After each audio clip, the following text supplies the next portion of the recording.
Des images horribles. Une barbarie inouïe. Une violence insupportable. Vous avez pu voir des images et cette scène qui a circulé sur des réseaux sociaux présentant un jeune homme trimballé par terre, avec un visage tuméfié, ligoté, dans un commissariat à Foumbot. Le crime que ce monsieur a commis est que depuis des lustres, il vit dans la clandestinité, pas parce qu'il a volé, mais parce qu'il lui manque une carte d'identité nationale. Chaque fois qu'il est allé demander sa pièce d'identité, soit c'est pour proroger, et quand il se retrouve dans une autre ville, puisque les commissariats du Cameroun sont déconnectés les uns des autres, vivent dans des îlots désespérés, eh bien, on lui dit, ton dossier n'est pas ici, va ailleurs. L'administration au Cameroun, alors qu'on dit que tout est centralisé, est finalement éparpillée. Le voilà donc qui est arrivé pour demander sa pièce d'identité. Et tout ce que les autorités ont pu faire, c'est de le présenter comme un pyromane, un terroriste, qui est allé bras nus saccager un commissariat. Sentence, il fallait donc le punir, le filmer pour démontrer aux autres que force à la loi et que vous n'êtes rien, vous ne devez pas avoir le moindre droit.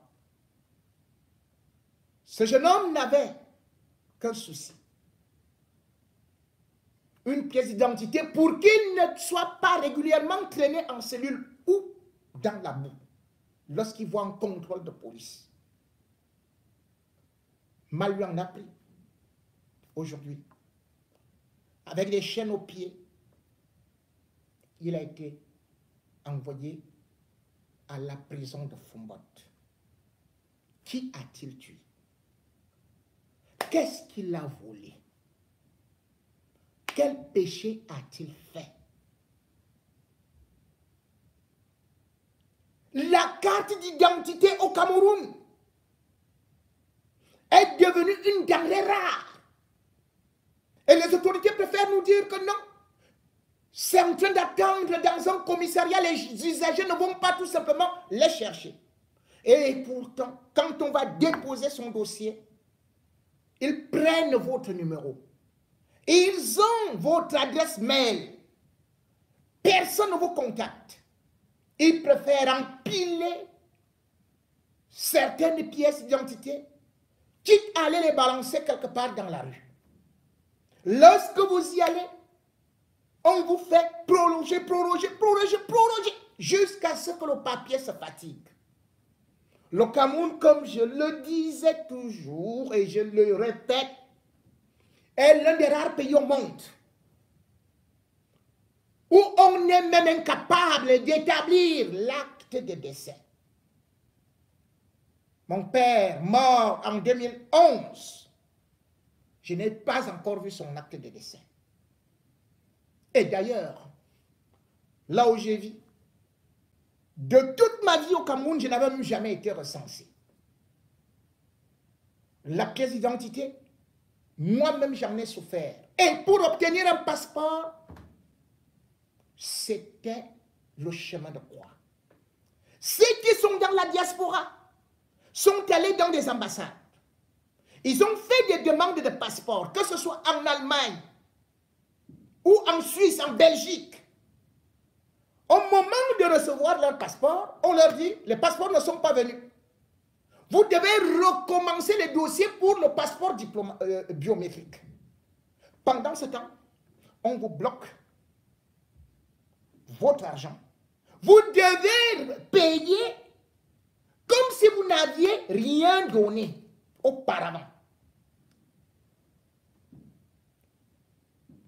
Ce qui est incroyable dans cette histoire, c'est que le passeport qu'on nous présentait comme étant d'une facilité incroyable, qu'on avait déjà trouvé des entreprises pour nous les fabriquer, se retrouvent aujourd'hui encore au cœur d'un véritable détournement.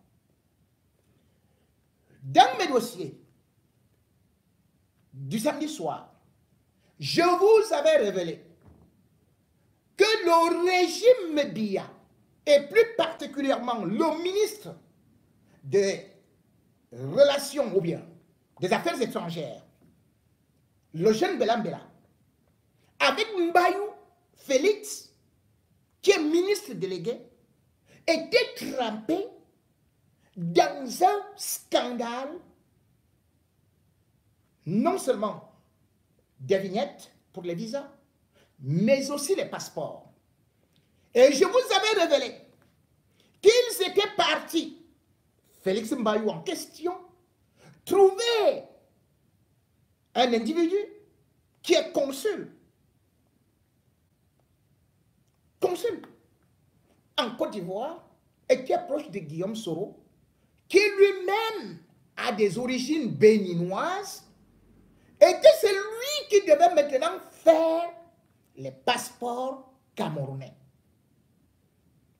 Je vous avais dénoncé, je vous avais décrit ce scandale-là, puisque lui-même devait aussi sous-traiter. Et je vous avais dit, un pays qui ne peut pas contrôler son passeport, ses visas, cela veut dire que c'est un pays qu'on peut déstabiliser à n'importe quel moment. Puisque pour entrer chez vous, que ce soit Boko Haram, que ce soit des terroristes, que ce soit des mercenaires, ils ont besoin de passeports. Ils ont besoin de visas. Et il fallait donc que ce soit sécurisé. J'avais dénoncé ce plan machiavélique qui avait déjà englouti plus de 34 milliards. Or, après mon émission, le dossier a rebondi à la présidence de la République. Et Biya s'est rendu compte que, mais tiens, cette histoire de passeport, où en sommes-nous? Et c'est là où le scandale éclate. Ce n'est même plus seulement 34 milliards, mais c'est 70 milliards qui ont été débloqués par Paul Biya. Ce n'est pas son argent. Mais comme il incarne l'État et que les gens croient que c'est son argent, on va donc dire que c'est l'argent de Paul Biya.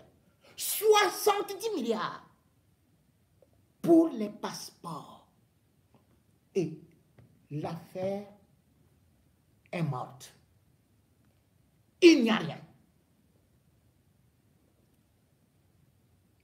Et voilà donc le Cameroun qui se retrouve avec un autre vol haut de gamme, au centre duquel, je répète,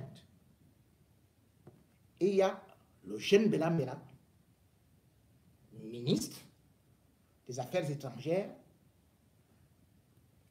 et Ferdinand Ngongo, secrétaire général de la présidence, mais le tout piloté par Félix Mbayou, ministre délégué. J'ai dénoncé ce monsieur parce qu'il est très dangereux et parce que ce dossier devait être confié à un jeune Camerounais qui avait toutes les capacités, toutes les potentialités. Sa société, c'est Bridge Corporation. Ce monsieur avait un projet qu'il devait donner non seulement les passeports biométriques de grande qualité, style Allemagne ou États-Unis, mais aussi des vignettes pour les... Enfin, je vais dire des vignettes pour les visas.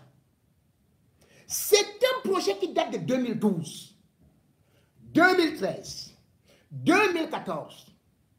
Et d'ailleurs, Il sera reçu par Paul Biya à Baden-Baden le 9 septembre 2015 par le touchement de Bellinguer-Boutou, qui prend le dossier et qui voit Biya. Biya va voir le dossier, va dire, mais je ne pouvais pas imaginer qu'un Camerounais peut faire ça. D'autant plus que d'autres pays le sollicitaient. Je prends par exemple le cas du Nigeria, le cas de la RDC, le cas de la Guinée-Bissau, le cas de l'Ouganda, le cas d'autres pays africains. Comment se peut-il donc qu'un Camerounais vous propose quelque chose de sécurisé? Et il a visité toutes les 42 représentations diplomatiques du Cameroun. Ils ont fait des réunions avec le ministère des Relations des Affaires étrangères, plutôt, des Affaires étrangères, si vous voulez, des relations extérieures, tout ça c'est la même chose. Ils ont tenu des réunions à la présidence de la République. Et comme je vous ai dit, il a vu Biya. Il est passé par l'ambassadeur de l'Allemagne, du Cameroun en Allemagne, Mpaye. C'est lui qui était ambassadeur. Le Cameroun a envoyé des émissaires, se rassurer, parce qu'il voulait offrir au Cameroun, pas seulement les passeports, mais les visas, et surtout aussi l'acte de naissance. Parce que vous le savez très bien, qu'aujourd'hui, vous pouvez être même tchadien et obtenir un acte de naissance du Cameroun. Vous pouvez être même un Polonais et vous avez un acte de naissance du Cameroun. Donc pour sécuriser le passeport, il faut d'abord commencer par sécuriser l'acte de naissance. C'est un projet qu'il a présenté. Il est venu au Cameroun. Les réunions ont été tenues. On a tout validé. Et, bien sûr, on a dit, il faut maintenant aller tout signer avec le jeune Belambela. Il quitte la présidence avec ses collaborateurs. Ils étaient à cette époque-là 32, maintenant je crois qu'ils sont 60. Ils sont arrivés, c'est-à-dire escortés par la DSP, la DSP, allez signer maintenant. Paul Biya donne l'accord. Mbela s'assoit avec son ami Félix Anou pour bloquer le vrai rapport, le vrai dossier et introduire un autre faux qu'ils vont appeler diplomate. En fait, qui est une association de malfaiteurs dirigée par eux-mêmes et ils disent que ce sont les cadres qui machin, les jeunes à travers une entreprise qui veulent aussi. Voilà comment le dossier a tenu. Je n'aime pas souvent parler sans sortir des documents. Parce que vous allez voir, ce scandale est quand même important. Parce que Mbela, comme vous voyez là, je le dis bien, le jeune Belambela, voilà des ministres qui sont là, qui ne font que la sorcellerie, on ne les voit jamais. Vous vous souvenez, comme Belambela, elle a eu à s'en sortir du scandale de la maison qu'il avait achetée au compte de l'ambassade du Cameroun à Paris, quand il était là, en 2008, en 2007. Cette maison avait coûté combien? 3 milliards. Quand Bondayole est venu, Bondayole n'a pas habité la même maison. Mbela est trempé dans un autre scandale qui est trop grave, c'est-à-dire que les faux passeports. Et ces faux passeports, c'était avec Félix Mbayou. Et comment ça s'est passé? On distribuait des passeports diplomatiques aux gens comme ça. De telle sorte que un certain Peter Elon, le frère de Elonche, qui est secrétaire général adjoint à la présidence de la République, il a obtenu un passeport diplomatique. C'est-à-dire que délivré ou bien validé par Félix Mbayou, qui envoie au niveau du ministre Mbela, qui a mis son accord avant que Mbardandele ne personnalise. Peter Elon est arrivé avec ça. aux États-Unis. Et c'est là où on se rend compte que lui, il est plutôt activiste. Il insulte Paul Biya. Il insulte le régime avec le passeport diplomatique. Et donc, aujourd'hui, il n'a même pas de bureau. Mais Mbayou a été protégé. Pourquoi? Parce que Mbayou, dans cette histoire-ci, a travaillé avec Ngongo pour détourner le projet avec Mbela Mbela. 70 milliards. Mbayou, lui, connaît Ngongo depuis les États-Unis. Je vais juste, pour que vous compreniez, Bridge Corporation, nous sommes ici à la DSP, Présidence de la République. Ça, c'est un document que j'ai reçu. DSP, Présidence de la République. Nous sommes le 5 mai 2015. Qui a reçu cela? À son Excellence, Monsieur le Président de la République du Cameroun. Proposition des visas biométriques pour l'entrée au Cameroun. Ça, c'est pour les visas, hein, parce que les passeports également, il y en a là. Excellence, Monsieur le Président de la République. La société Bridge Corporation, qui est spécialisée dans les solutions informatiques hautement sécurisées, a l'honneur de vous faire connaître qu'elle a développé un système informatique intégré et sécurisé des visas pouvant être émis par les postes diplomatiques et consulaires du Cameroun à l'étranger. Ce système qui est breveté, écoutez-moi bien, ce système qui est breveté auprès des instances européennes compétentes est une réponse efficace pour l'admission des étrangers sur votre territoire national et sur le suivi de leurs entrées et sorties. Actuellement, le système de délivrance des visas camerounais dans les postes diplomatiques et consulaires est manuel, offrant ainsi aux différents fraudeurs des facilités de reproduction à des fins criminelles. Toute chose qui détient sur l'image du pays. La quasi-totalité de ces visas émis par vos postes sont différents d'un pays à un autre. Et ensuite, il est presque impossible à vos agents, dans les postes frontières du pays, de s'assurer de leur authenticité. Compte tenu de la montée du terrorisme et d'autres menaces transfrontalières dans le monde, les personnes potentiellement dangereuses n'hésitent pas à profiter des espaces moins sécurisés pour se servir de zones de transit ou d'implantation de leur base de travail où ils planifient des opérations terroristes. Voilà donc ça. Et vous avez ici le ministre des Relations extérieures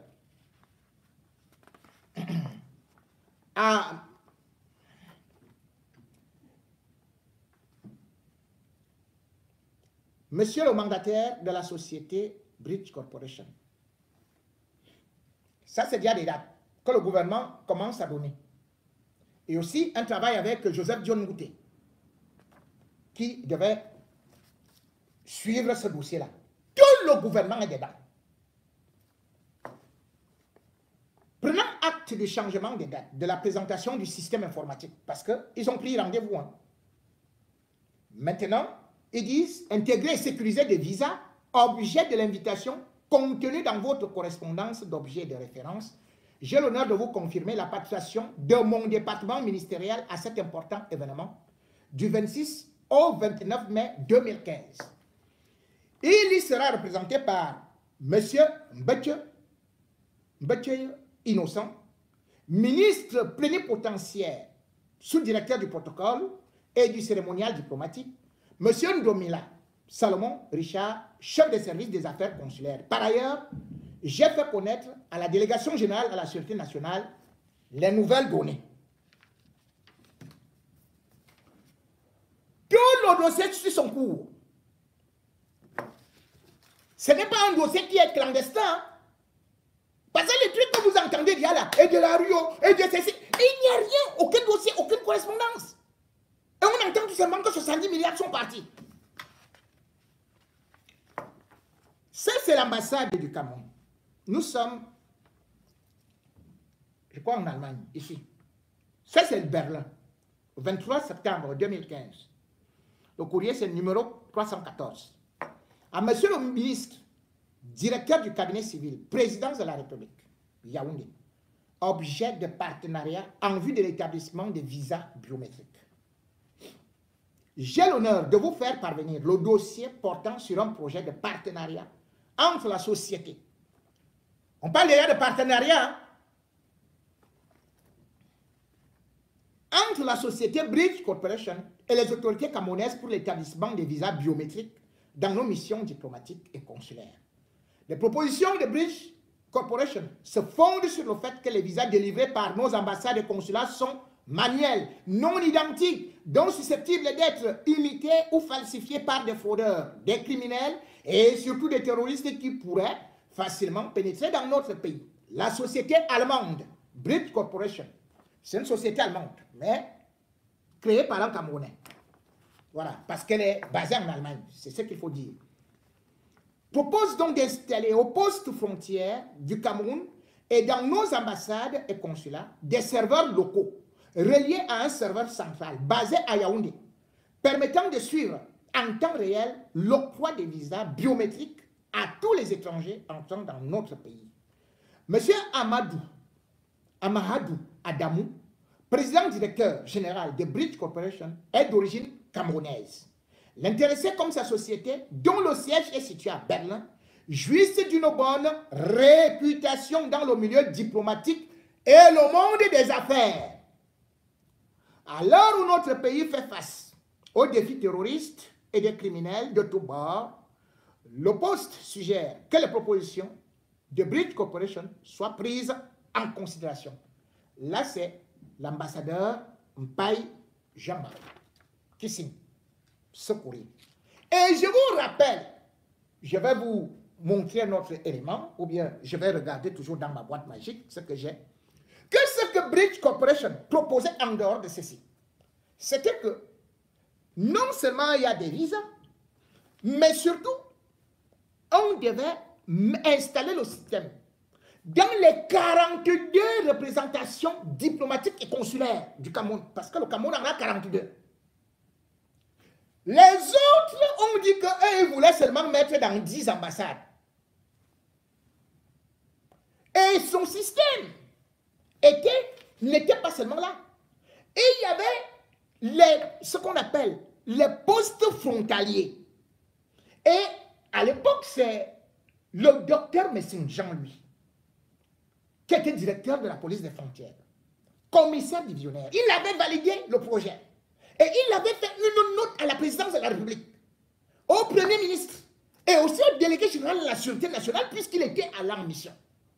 Et cette note relevait justement qu'on devait installer non seulement ce système dans 21 postes frontaliers sur le domaine terrestre, mais aussi 5 ports, 4 aéroports internationaux et 10 commissariats de l'immigration. Le Camerounais proposait d'offrir 500 000 timbres, 500 000 vignettes pour les visas, plus une assistance d'un an et donner tout le matériel par la suite au Cameroun. Et vous savez combien ça devait coûter? 3 milliards 700 millions. 3 milliards 700 millions, tout ça là. Maintenant, on vous parle de 70 milliards.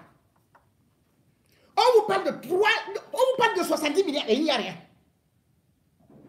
Mais c'est... Ah, monsieur le ministre directeur du cabinet civil, voilà ça. Il a transmis ce courrier également. La sécurisation des visas, ça a donc été complètement fait. Et je vais essayer de retrouver donc un des courriers ou certains courriers qui reviennent à notre ministre. Comment est-ce qu'il a refusé cela et pourquoi maintenant, lui, Mbayou, se retrouve là en train de brûler le ministère des Affaires étrangères pour perdre les traces des sommes qu'ils ont englouties et de toute la filouterie qu'ils ont faite en allant prendre leurs amis et créant eux-mêmes leur société pour voler. Mbela Mbela, c'est vraiment terrible. Voici un de ces courriers, ce qu'il explique. Le ministre des Relations extérieures, Mbela Mbela, pour rejeter et pour caler le dossier. Il dit, le Cameroun doit être, c'est Mbela Mbela qui écrit, le Cameroun doit être en mesure de dématérialiser l'obtention des visas, vignettes, selon les recommandations de la récente conférence économique internationale de Yaoundé. C'est lui qui dit. Dans cette optique, l'organisation par le Cameroun des Coupes d'Afrique des Nations féminines de football en 2016 et masculine en 2019, respectivement, constitue un véritable défi avec diplomate qui est prêt. Maintenant, Paul Biya dit, vous devez prendre Bridge Corporation. Lui dit, diplomate. Diplomate, hein, il dit que ce sont des enfants qui sont là à Yaoundé. Diplomate est prêt à relever dans les missions diplomatiques le défi à l'instar de Consulat Cam Paris, qui est la mission diplomatique en termes de prestations consulaires. De ce point de vue, le déploiement des Kuala sous l'ensemble des missions diplomatiques est urgent. Observation. Maintenant, il descend Bridge. Mbela Mbela écrit. L'offre de l'entreprise Bridge Corporation présente un intérêt certain quant à la sécurisation des visas ainsi que les moyens technologiques avancés de vérification de l'authenticité des visas au niveau des postes frontalières. Un intérêt tout particulier de cette offre réside dans la conformité aux recommandations de l'OAS des documents de voyage lisibles en machine. Toutefois, le système de gestion des données que pose Bridge Corporation n'étant pas suffisamment élaboré, Mbela Mbela, il pourrait fort heureusement s'adosser sur le système diplomate. Quelqu'un vient vous proposer ses services. Vous lui proposez maintenant d'aller s'adosser sur un autre service villageois qu'il appelle diplomate, dont on ne connaît ni le bureau, ni la structure, qui n'a jamais rien fait.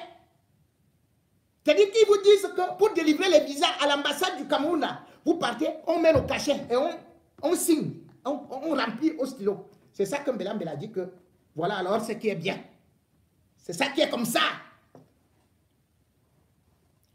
Il dit que le diplomate existant est tiré ainsi avantage de l'architecture robuste de celui-ci. Et cette symbiose permettrait de pallier les insuffisances de l'offre de Bridge Corporation relevée ci-dessus, tout en apportant une importante plus-value au projet diplomate du MINREX, une énergie d'action des ingénieurs des machins, des diplomates au Minrex, une énergie, des systèmes permettraient d'assurer la comptabilité et l'interopérabilité des systèmes et permettrait d'assurer... Ouais, c'est compliqué. Qu'est-ce que c'est quand même là? Cette injonction de quoi là, diplomate permettrait à la fois au gouvernement d'encourager l'implication de la diaspora. Hey, qu'est-ce que la diaspora vient faire là? L'implication de la diaspora, dont la diaspora délivre les visas ou fait les passeports. Bon, continuons. Tout en encourageant les startups camerounaises. Deux objectifs chers au chef de l'État. Donc, les startups camerounaises peuvent maintenant faire ces services-là. Il dit que laissez d'abord ceux-là qui sont déjà brevetés, ceux-là qui sont qualifiés. Venez maintenant prendre ce que moi j'ai trouvé comme marché et que j'ai créé au ministère ici. C'est vrai. Compte tenu de ce qui précède, il serait souhaitable que la présidence de la République autorise les conclusions d'un accord avec Bridge Corporation en association avec le groupe diplomate développer la solution diplomate. Par conséquent et tout, voilà ce que le jeune Belambela a donc écrit. Mesdames et messieurs, le garçon d'autrui est rentré avec tous ses collaborateurs qui n'ont rien compris. Ils ont été exclus. Aujourd'hui, on entend que c'est tantôt en Côte d'Ivoire, tantôt au Bénin, tantôt au Togo, tantôt au Portugal, tantôt à tel ou tel endroit, que l'argent est parti. Et on ne voit pas. 70 milliards.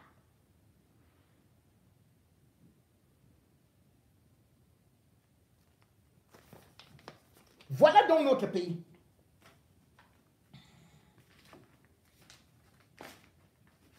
Voilà pourquoi est-ce que la présidence aujourd'hui vient ouvrir, comme d'habitude, une enquête. Mais car, j'avais dénoncé ça au début. Pourquoi est-ce qu'on n'a pas considéré ça? J'avais parlé des problèmes de faux visas, de faux passeports. C'est maintenant après les directs et que Paul Biya lui-même, son passeport est périmé.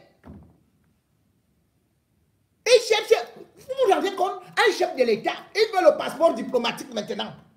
Et comme ils sont incompétents là, ils veulent écrire à la main et tout. Comment on a fait que le type de Ngonola est en train de crier comme ça là? Donc, c'est vrai qu'il n'y a pas de passeport, il n'y a pas de visa diplomatique, il n'y a pas de vignette, il n'y a pas ceci, il n'y a pas cela. Mbela là. Et comme cette fois-ci, c'est l'heure des comptes, l'heure des règlements de comptes, et que le vieux lion a compris qu'il a échoué, et bien sûr, la seule chose qui nous reste aujourd'hui, c'est de quoi? C'est d'attendre, voir les multiples procès qui s'enchaînent. Comment est-ce qu'ils passent au TCS? Tous les uns après les autres. Paul Biya peut-il même encore faire un gouvernement ou un remaniement? Mais il va couper les têtes de tout le monde. Puisque eux tous sont des bandits. Il y a qui? Qui n'est pas dedans? Tous, chacun vole à son niveau. Chacun prend. Et c'est pour ça qu'on se retrouve dans des situations où ces gars sont tellement méchants, ils sont comme des souris. Ils ne veulent pas voir la jeunesse faire quelque chose. Paul Biya demande aux jeunes de la diaspora, venez aider le pays, venez investir ici. Voilà donc un jeune qui réussit ailleurs. Comment vous ne pouvez pas lui donner ce marché-là? Alors que vous avez envoyé les spécialistes, ils ont préféré éliminer tout le monde qui était dans ce dossier-là, qui voyait que ce jeune avait des potentialités et que son projet était crédible. Ils ont vu les appareils, mais ils préfèrent aller dans des sous-quartiers, là où il n'y a aucune machine, là où il n'y a rien. Ils font ça avec leurs enfants, ils font ça avec leurs collaborateurs. Ils montent du faux, et ils usagent de faux. Et ils ont envoyé, c'est ce dossier qu'ils ont envoyé à Biya. Biya croyait que c'est le dossier du garçon qu'il avait reçu. Biya l'a reçu, je vous le dis. C'est Belingue Boutou qui avait permis, oui. Il faisait des choses qui étaient mauvaises, mais d'autres étaient bonnes. C'est Belingue Boutou qui avait introduit ce monsieur-là, ce garçon-là à Baden-Baden. Il a parlé avec Paul Biya, pas pendant 5 minutes, mais 35 minutes, avec un chef d'État, qui l'a félicité. Et Mbela, il vient bloquer ce projet-là, avec Ngongo, avec Mbayou. Et quand on demande déjà les enquêtes, les éléments de ce dossier-là, ils vont brûler le ministère. Ils disent que non, Mbayou, il sort vite, une autre là, non, rien ne sait, ce n'est pas dangereux vraiment. Heureusement, un dimanche, on a vite on a fait ceci, le feu, on a vite éteint, bravo aux pompiers. Mais tous les documents ont été volés, ont été brûlés.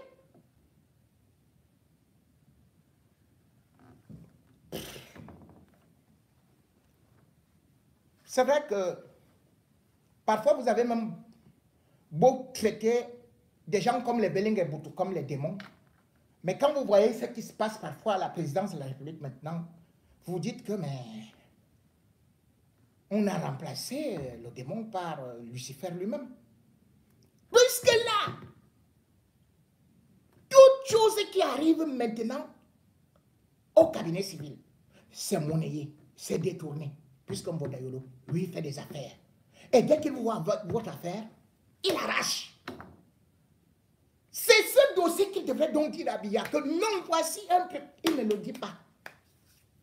Lui, cabinet civil est devenu pour lui cabinet WC.